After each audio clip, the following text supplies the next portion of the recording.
Next game is the Seahawks and the Bengals. The Bengals beat them 17-13.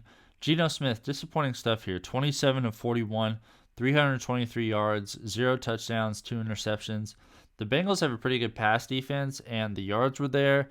The completion percentage is fine. Just the no touchdowns and the 2 interceptions is killer.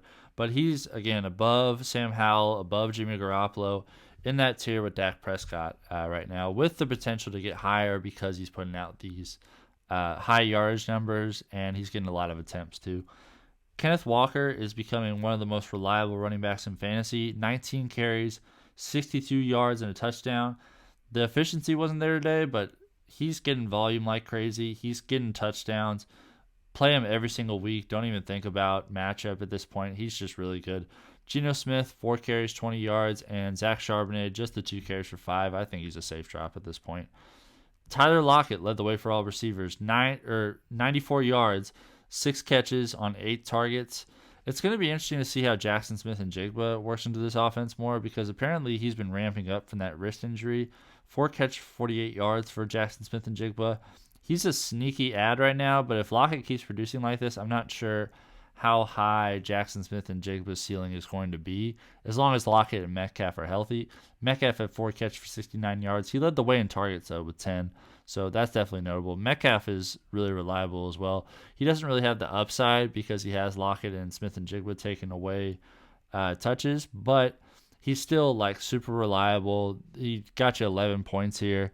That's fine. If that's his floor, then we'll take it. Jake Bobo had 2 catches for 43 yards on 2 targets. Kenneth Walker, 3 catches, 27 yards. Good to see him getting more receiving work.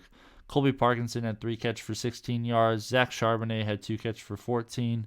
Noah Fant had a catch for 9. Will Dissly had a catch for 4. And DeeJay Dallas had a catch for -1. For the Bengals, Joe Burrow was 24-35, only 185 yards, 2 touchdowns, and a pick.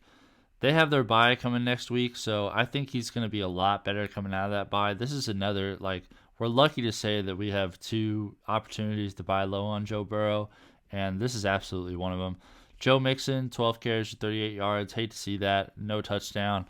Low efficiency, not good there. Chase Brown had the 1 carry for 4, and Joe Burrow had 2 carries for 4. But you're still starting Joe Mixon every single week because he is getting that volume.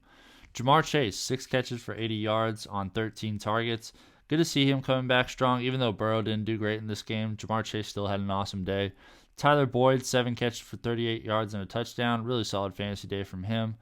Joe Mixon, 3 catches for 24 yards. This is the what Joe Mixon can do, because he isn't the most efficient runner, but he does add a lot of receiving value. T. Higgins, really disappointing stuff here coming off that rib injury.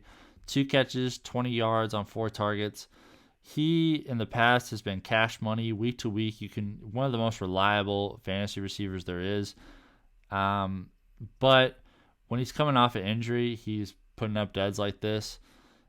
He's not that lock to be in your lineup every single week that he was before, but he is still somebody that we want to hold. He's not somebody that you want to trade away right now either, because his value is going to be low because he's had so many dud performances. This bye is going to be really helpful to Joe Burrow and T. Higgins, so hold on to T. Higgins. Let's see what happens after this bye. Chase Brown had a catch for 8. Irv Smith had a catch for 5. He's a safe drop as well. Drew Sample had a catch for 4. Andre Iosivas, the rookie from Princeton, had a touchdown catch for 3. And Trayveon Williams also had 2 catches for 3.